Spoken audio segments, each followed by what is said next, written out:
अमीर आदमी है यार, जवाब दिया करो। सुना नाम? हाँ जी बोल दो। पंजाब में मैं होता हूँ तो मैं तो बोलता हूँ आहो बोल दो, वहां बोलते हैं लोग आहो, मैं कहता यार आहो बोल दो आप। वो जर्नलिस्ट बिल गेट के पास गई और उससे पूछती है, कहती आप दुनिया के सबसे अमीर आदमी हो, मेरे को ये बताओ आप इतने अमीर कैसे हो गए, कौन सी गद्दड़ सिंगी है आपके पास? वो कहता मैं बताता हूं। उसने ना अपनी गाड़ी से चेक बुक निकाली, एक चेक भरा, साइन किए चेक पे और उस लड़की के हाथ में दे दिया। बात ध्यान से सुनना, चेक लड़की के हाथ में दे दिया, उस जर्नलिस्ट के हाथ में, उस पत्रकार के हाथ में। उसको कहते हैं मैंने साइन कर दिए, नीचे जितनी रकम भरनी है ना इसमें भर ले, ये चेक कैश हो जाएगा। वो घबरा गई, कहती नहीं नहीं मेरा मतलब ये नहीं था, वापस कर दिया चेक। उसने फिर पकड़ाया बिल गेट ने, कहता जितने पैसे भरने हैं भर ले, चेक कैश हो जाएगा। वो फिर कहती है नहीं नहीं मेरा ये मतलब नहीं था, फिर वापस कर दिया। उसने तीसरी बार फिर कहा जितने पैसे भरने हैं भर ले, चेक कैश हो जाएगा। उसने फिर वापस कर दिया। जब तीसरी बार वापस किया ना तो बिल गेट ने चेक फाड़ दिया। कहती है मेरी बात का तो जवाब दो।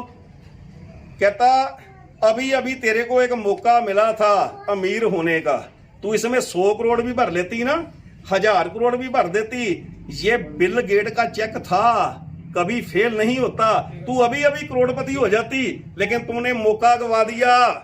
मेरे को मौका मिलता है, मैं मौके नहीं छोड़ता, इसलिए मैं बिल गेट हूं। तुमको मौका मिला, तुम मौके गवा रही हो, इसीलिए 20,000 रुपये महीने पे काम कर रही हो। जो बंदा दुनिया में मौका मिलता है ना उसको लपक लेता है, वो जिंदगी में आगे बढ़ जाता है।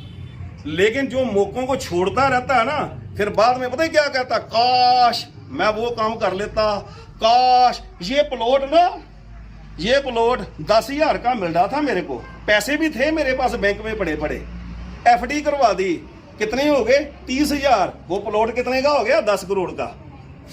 अब लोगों को दिखाता फिरता ये मेरे को 10,000 का मिल रहा था, सारी उम्र ऐसे ही निकाल देगा, मौका गवा दिया।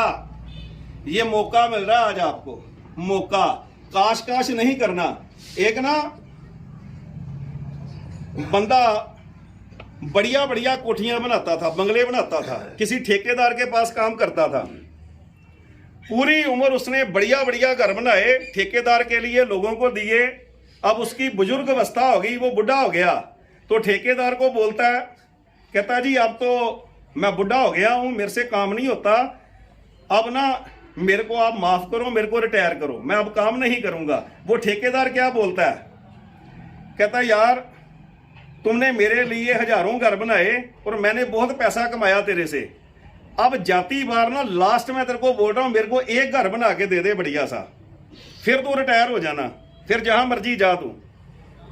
अब उसका मन तो था नहीं, ठीक है, मन उसका था नहीं, उसने ना अनमने ढंग से काम किया, उसकी नींव भी कच्ची रखी, सारा काम ऐसे ही किया, कच्चा पक्का काम किया, किसी तरीके से वो घर को कंप्लीट किया। जब घर बन गया वो ठेकेदार को बोलता है, कहता जी ये चाबियां ले लो, आपने मेरे को बोला था एक घर मेरे को बना दो, मैंने बना दिया, अब मेरे को जाने दो। उसने हाथ पकड़ लिया, ठेकेदार ने पकड़ के ना उसी घर के अंदर उसको ले गया, चाबियां फिर उसके हाथ में दे दी, कहता ये घर मैंने तेरे लिए ही बनाया। बात समझ रहे हो? कहता ये घर मैंने तेरे लिए बनाया। माथे को पीटने लगा, कहता बढ़िया बढ़िया घर बनाए मैंने पूरी जिंदगी लोगों के लिए, लेकिन जो घर मेरे लिए था वो मैंने कच्चा पक्का बना दिया, अब पूरी उम्र पछताएगा, वो काश काश करेगा। जिसने आज मेरी बात ध्यान से नहीं सुनी वो भी पूरी उम्र काश काश करता रह जाएगा कि फला बंदा मेरे साथ आया था, वो समझकर चला गया, जिंदगी चेंज हो गई, लेकिन मैं समझकर आया था, मैं यही सोचता रहा, पहले भी बहुत कंपनियां आई हैं, पहले भी हमने कर करके छोड़ दी हैं, ये भी वैसी होगी। अगर ये सोच के बैठे रहोगे ना फिर पूरी उम्र काश काश करते रहोगे। ये भाई साहब जिन्होंने यहाँ कैंटीन खोली है ड्रीम फ्रीडम की, अनिल जी, संदीप जी, इन्होंने बहुत बड़ा परोपकार किया है। आप सोच रहे होंगे कि इन्होंने ना कमाई करने के लिए ये सब किया है, लेकिन मैं कहता हूं बहुत बड़ा परोपकार किया है कि आप लोगों को शुद्ध सामान इन्होंने प्रोवाइड करवाया। इन्होंने सबसे पहले हमारी बात को सुना, समझा और यहाँ पैसे लगा करके ये दुकान खोल दी। अब मैं आपको बताने जा रहा हूं कि हमारे प्रोडक्ट कैसे हैं, ध्यान से सुन लो।